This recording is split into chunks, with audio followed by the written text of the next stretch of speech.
মোৰ ছাত্ৰ-ছাত্ৰীসকল, আজি মই তোমালোকৰ লগত আলোচনা কৰিম তোমালোকৰ হিন্দী পাঠ্যপুথিৰ অন্তৰ্গত এটা খুব সুন্দৰ কবিতা যিটোৰ নাম জলাশয় কে কিনাৰে কুহৰি থি। আৰু কবিতাটোৰ কবিজনৰ নাম হৈছে সূৰ্যকান্ত ত্ৰিপাঠী নিৰালা। কবিতাটোত কবিজনে এখন প্ৰকৃতিৰ সুন্দৰ ছবি বৰ্ণনা কৰিছে। আহাচোন প্ৰথমতে আমি কবিজনৰ বিষয়ে অকমান জানি লওঁ। सूर्यकांत त्रिपाठी निराला सायाबाद के प्रतिनिधि कवि है। उनका जन्म 1896 में पश्चिम बंगाल के मेदिनीपुर जिला अंतर्गत महिसादल नामक स्थान पर हुआ था। निराला जी ने कविता, कहानी, उपन्यास, जीवनी आदि सभी विधाओं में रचना की थी। उन्होंने समन्वय, मतवाला और माधुरी पत्रिकाओं का भी संपादन किया था।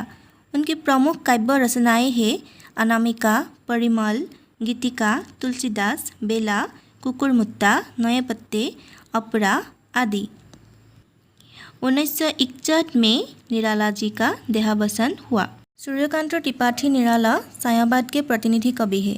माने तेও सायाबाद हिंदी साहित्यर एटा जुग बा समय, সেই সময়ৰ প্ৰতিনিধি কবি আছিল। তেওঁৰ জন্ম হৈছিল 1896 চনত আৰু ক'ত জন্ম হৈছিল কৈছে পশ্চিম বংগালৰ মেদিনীপুৰ জিলাৰ অন্তৰ্গত মহিষাদল নামৰ এডোখৰ ঠাইত।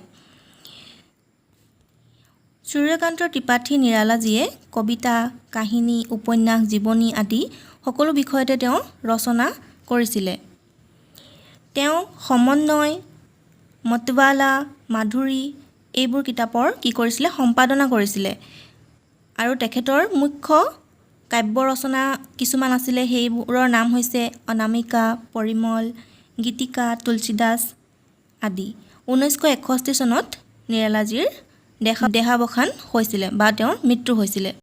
গতিকে আমি ইয়াতে নিৰালাজীৰ ক'ত জন্ম হৈছিলে, কিমান চনত জন্ম হৈছিলে, কেতিয়া মৃত্যু হৈছিলে, তেওঁৰ কাব্য ৰচনাসমূহ কি বা তেওঁ কি পত্ৰিকাৰ সম্পাদনা কৰিছিলে এইখিনি আমি পালোঁ। এতিয়া আমি কবিতাটো আলোচনা কৰোঁ। কবিতাটো মই এবাৰ পঢ়ি দিছোঁ, তোমালোকে নিজে পঢ়িবলৈ চেষ্টা কৰিবা। जलाशय के किनारे कुहरी थी, जलाशय के किनारे कुहरी थी, हरे नीले पत्तों का घेरा था, पानी पर आम की डाल आई हुई, गहरे अंधकार का डेरा था। किनारे सुनसान थे, जुगनू के दल दम के यहाँ वहाँ चमके, वन का परिमल लिए मलय बहा, नारियल के पेड़ हिले क्रम से, तार खड़े ताक रहे थे सबको। पपीहा पुकार रहा था सिपा, स्वर बिसरते थे आराम से, उजाला हो गया और तारा सिपा, लहरें उठती थी सरोवर में, तारा चमकता था अंतर में। কবিতাটোৰ জৰিয়তে সূৰ্যকান্ত ত্ৰিপাঠী নিৰালাজীয়ে নিজৰ যি প্ৰকৃতি প্ৰেম সেই ভাৱবোৰ ফুটাই তুলিছে। ৰাতিৰ সময়ত এটা সৰোবৰৰ চাৰিওফালৰ পৰিৱেশ কেনেকুৱা হয়, জলাশয় মানে সৰোবৰ বুলি তোমালোকে এইটো জানাই, সেই পৰিৱেশ কেনেকুৱা হয় সেয়া কবিতাটোৰ জৰিয়তে প্ৰকাশ কৰিছে। এতিয়া ইয়াৰ প্ৰথম স্তবকটো চোৱা। জলাশয় কে কিনাৰে কুহৰি থি, জলাশয়ৰ কিনাৰত বা আশে পাশে কুঁৱলী আছিল। কুহৰি মানে কুঁৱলী। ঠাণ্ডা দিনত যিহেতু আমাৰ চাৰিওফালে ৰাতিপুৱা গধূলি সময়ত কুঁৱলী থাকে, তেনেকৈ সেই ৰাতিৰ পৰিৱেশত সেই জলাশয়ৰ আশে পাশে কি কৈছিলে কুঁৱলী আছিল। হৰে নীলে পত্তৌ কা ঘেৰা থা, হৰে নীলে ইয়াত হৰে মানে সেউজীয়া, নীলে নীলা। হৰে নীলে পত্তৌ কা ঘেৰা থা, সেউজীয়া আৰু নীলা ৰঙৰ গছৰ পাতে চাৰিওফালে আৱৰি আছিল। কিহৰ চাৰিওফালে? জলাশয়ৰ চাৰিওফালে আৱৰি আছিল। পানী পৰ আম কি ডাল আই হুই, গহৰে অন্ধকাৰ কা ডেৰা থা, পানীত সেই জলাশয়ৰ পাৰত যি আম গছ আছিল সেই আম গছৰ ডাল পৰি আছিল, ডুবি আছিলহি আৰু গভীৰ অন্ধকাৰ গোটেইখন জলাশয়ৰ চাৰিওফালে ভৰি আছিল। ইয়াৰ পাছৰডোখৰ চোৱা।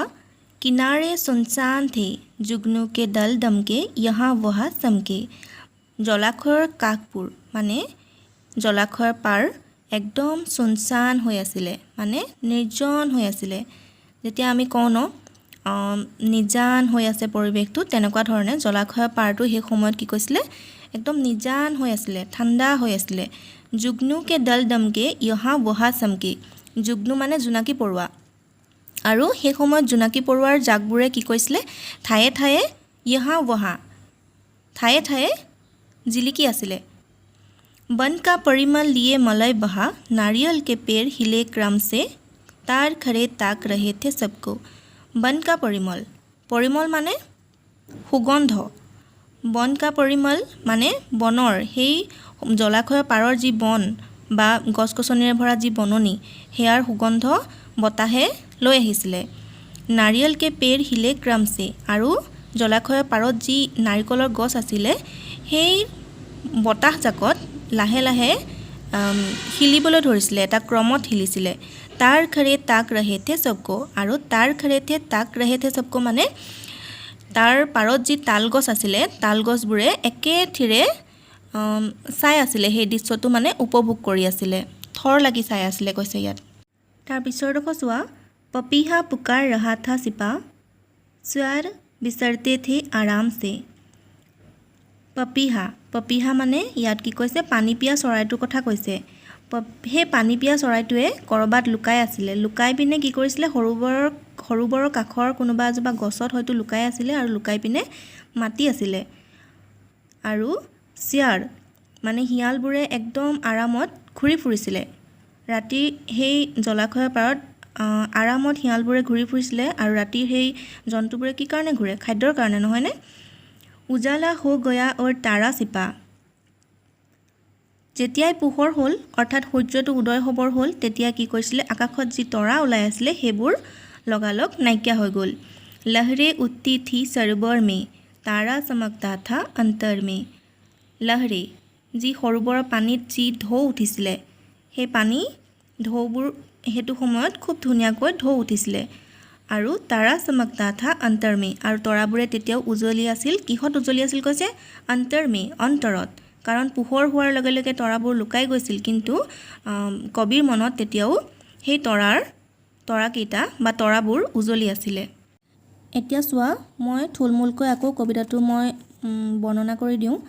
জলাশয়ৰ আশে পাশে কুঁৱলী আছিল সেই সময়ত, আৰু জলাশয়ৰ পাৰটো কি হৈছিলে, সেউজীয়া আৰু নীলা ৰঙৰ গছৰ পাতে আৱৰি আছিলে। আৰু জলাশয়ৰ কাষত যি আম গছ আছিলে সেই আম গছৰ ডালবোৰ পানীত পৰি আছিলহি। গভীৰ অন্ধকাৰত গোটেইখন আৱৰি আছিল কৈছে। জলাশয়ৰ চাৰিওফালে নিজান পৰিৱেশ এটা আছিলে, নিৰ্জন হৈ আছিলে। জোনাকী পৰুৱাৰ জাকবোৰে ঠায়ে ঠায়ে জিলিকি আছিল। জোনাকী পৰুৱাৰ জাকটোৱে কি কৰিছিলে, ধিমিক ধামাককৈ পোহৰ বিলাই আছিলে। জলাশয়ৰ চাৰিওফালৰ যি বন, যি গছ গছনি, সেই বনৰ সুবাসটো বতাহে কঢ়িয়াই আনিছিলে। আৰু সেই সময়তে যি বতাহ দিছিলে সেই বতাহত নাৰিকলৰ গছবোৰ এটা ক্ৰমত হিলিবলৈ লৈছিল, আৰু লগে লগে কি কৰিছিলে, তাৰ কাষত থকা তাল গছবোৰে থৰ লাগি সেই ধুনীয়া দৃশ্যটো উপভোগ কৰি আছিল। আকৌ কৈছে, পানী পিয়া চৰাইটোৱেও ক'ৰবাত লুকাই পিনে মাতি আছিলে।